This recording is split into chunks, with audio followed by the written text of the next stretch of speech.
You are listening to Check This Out, a Prince George Public Library podcast. We gratefully acknowledge that we conduct our work on the ancestral lands of the Lheidli T'enneh. Hello everyone, I am Daniel the editor, and Leslie is our talented host. We are recording from the Nechako branch in the heart. Each episode, a special guest will tell us about a Prince George Public Library item that has captured their interest and why we should check it out. Today, we are looking into why we should check out Five Little Indians by Michelle Good. Our special guest today is Kym Gouchie. Kym is a multi-talented, award-winning artist with ancestral roots in the Lheidli T'enneh, Cree, and Secwépemc Nations. Thank you so much for joining us today, Kym. It's so good to be here. So today we're going to talk about Five Little Indians by Michelle Good. And I was hoping that you could tell us in your own words, what does this book represent? Well, first of all, I must say it represents such an incredible legacy for my friend Michelle, because we have known each other for over 30 years and we've been through a lot together. So to witness her receiving the funding and then go into the writing and witnessing the stack of papers in her house and all of the rewrites and edits, and then finally to this gorgeous book cover that is wrapping this incredible story, and to be able to be handed that by Michelle it's been absolutely incredible to be a part of that journey and to know who she is and where she's come from, and to just celebrate her success and the incredible success that this book has brought. Like, I have the original version, and I know right now it is speckled with a bunch of new moons of award stickers all over the place, so I'll have to get one of those copies too. But it means everything. It means so much more than I realize when I'm being asked this question. And the story itself and where it goes and where it takes us. I actually listened to the audiobook, and I'm a daily walker, so, well, I'm getting back into it. I've fallen off the track a little bit here, okay? But at the time that this book was, that I took it as an audiobook and took it out on walks with me, and I would listen, and it would actually make me walk longer because I didn't want to stop listening. It was riveting. It made me laugh. It made me cry. I felt like the dog in the book was walking beside me.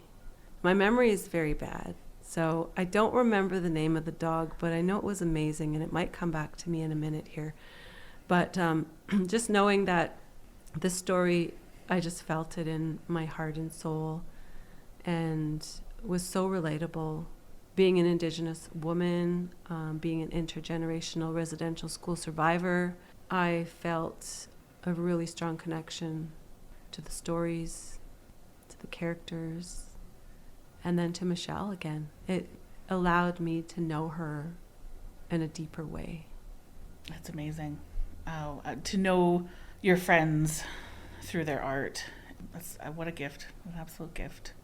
And I would say, as somebody who doesn't remember character names or sometimes even authors, and can only vaguely describe a plot of a book I read 5 years ago, I don't think that makes us any less of a reader, because I think reading in books is really about how we feel and not about what we remember.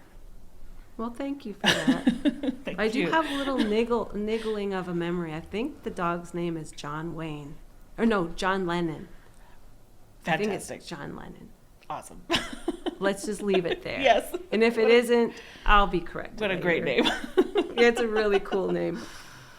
In your opinion, has this book torn down any barriers that tend not to be crossed in mainstream media?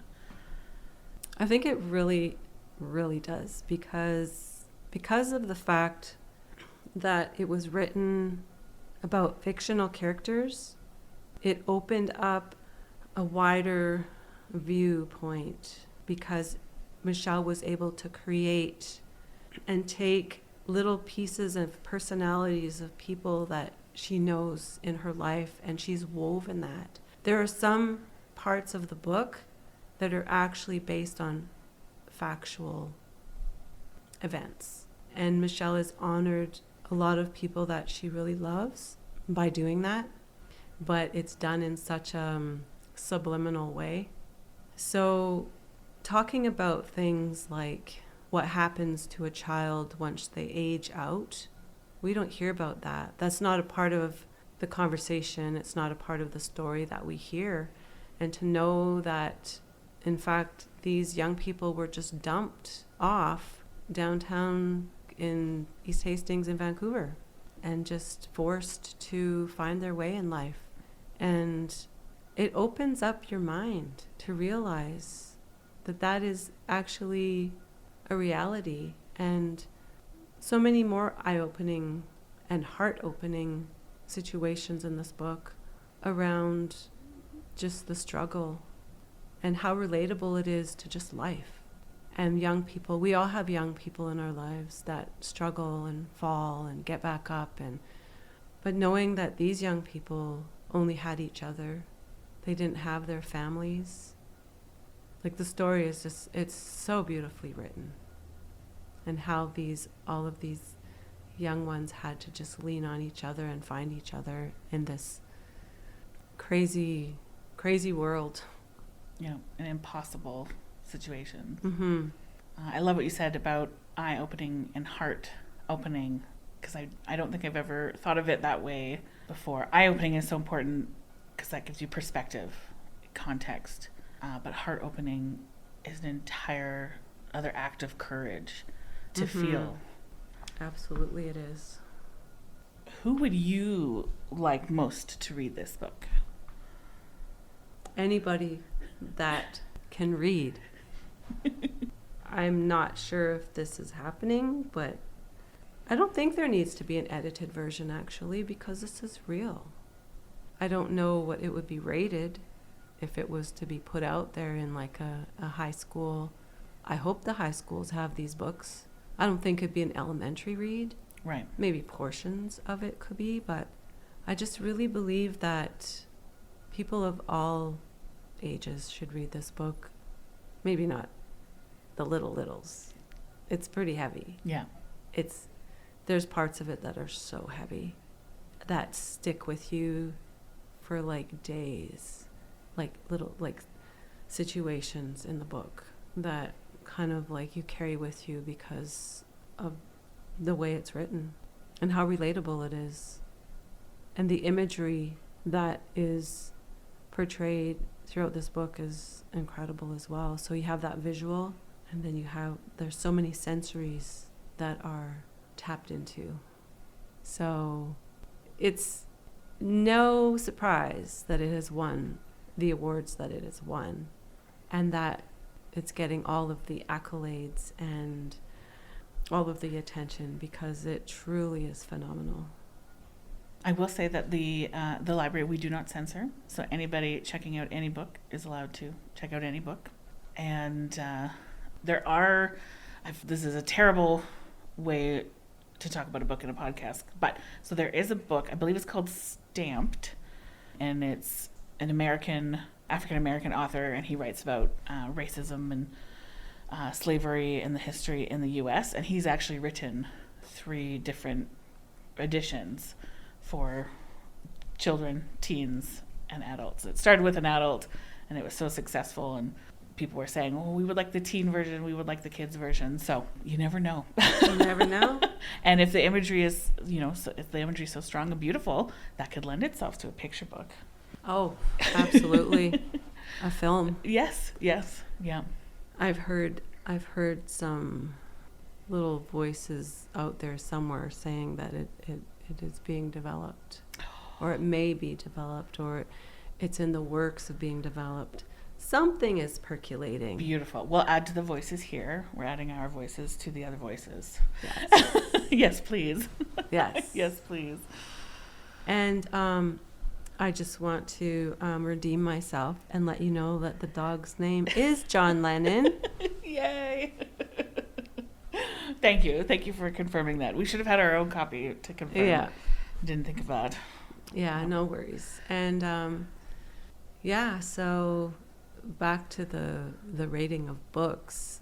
I'm just going to do a little sidestep here. Is that the braided sweetgrass has been rewritten into a version for young people. Oh, I didn't know that. I love that book. Yes.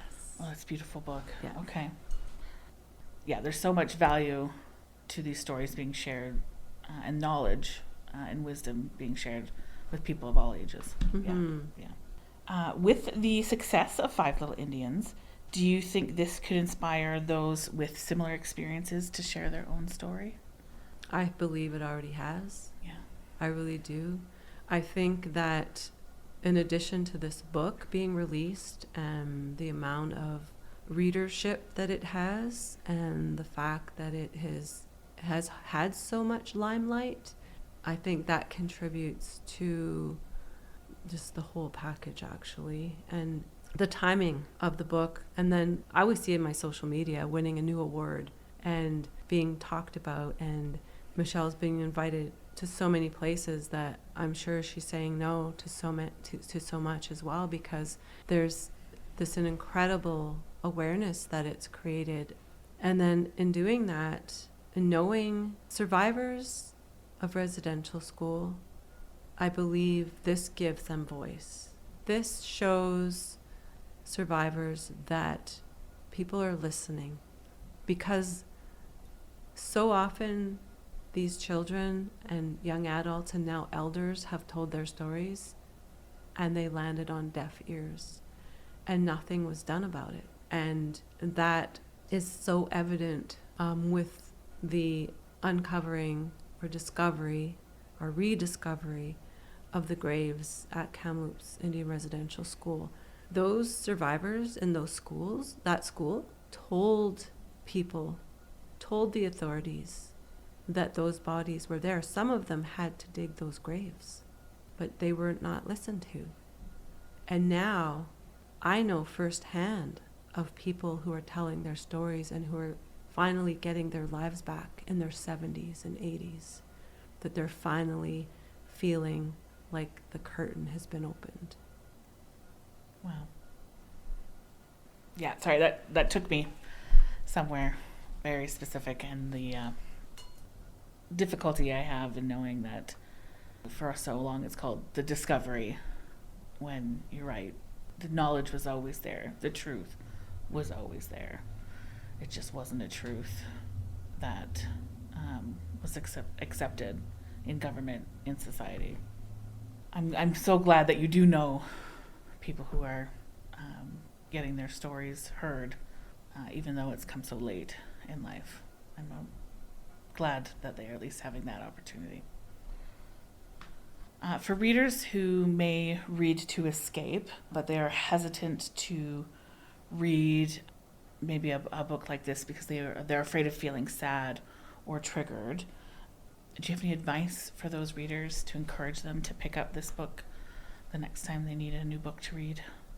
Well, I would say to create space and to know that this book is written in a fictional way, but you become so attached to the characters that you just can't stop reading because you want to know what happened next. You want to make sure they're okay, so you become so invested emotionally.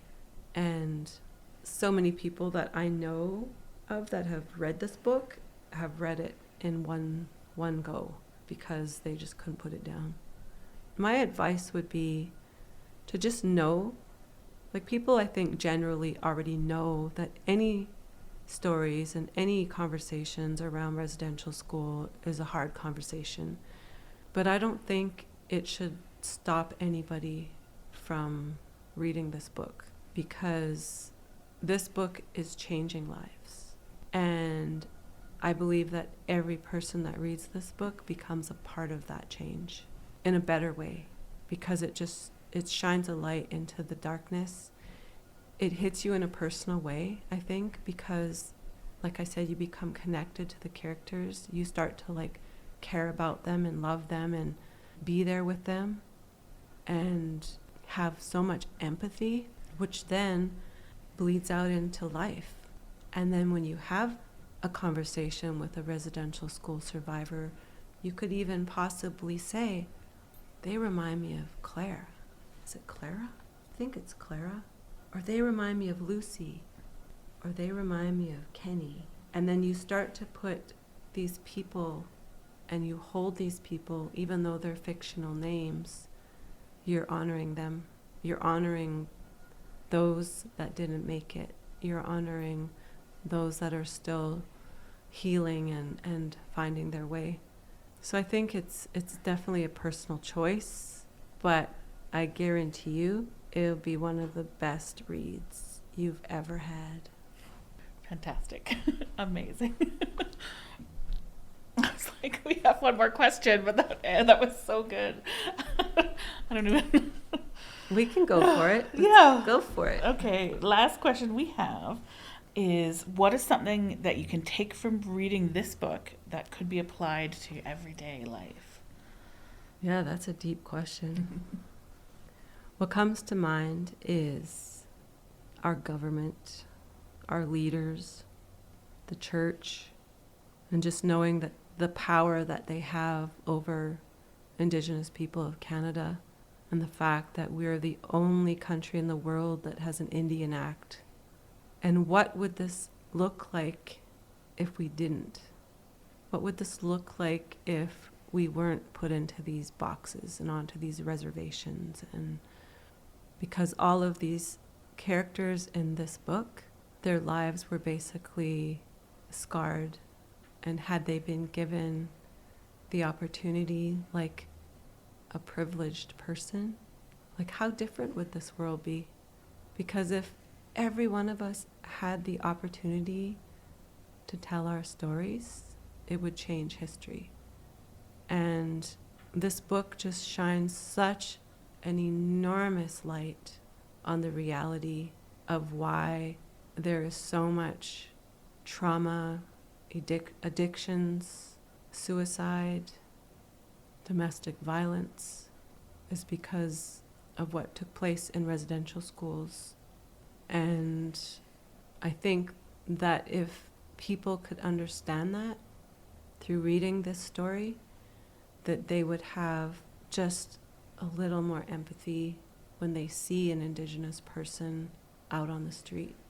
And when they open up their eyes to realize that this also has a huge impact on the number of Indigenous women, girls, Two-Spirit, and men that have been murdered and who are lost.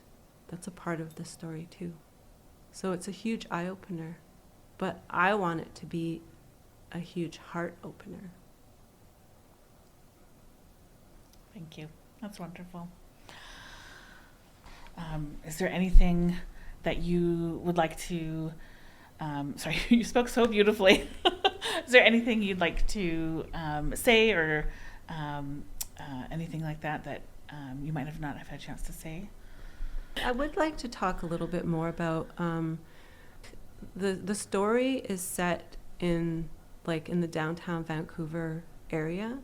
So when readers read it, you feel like you are there, because Michelle names places like cafes and like areas and roads and such. So you actually, it just makes it more relatable. And I thought that was really, it helped to paint the picture again, and it made things more like believable. It's just a brilliant, brilliant story, and brilliantly written by my very brilliant friend Michelle, who I love dearly. Thank you so much. You're welcome. Thank you. Thank you, Kym.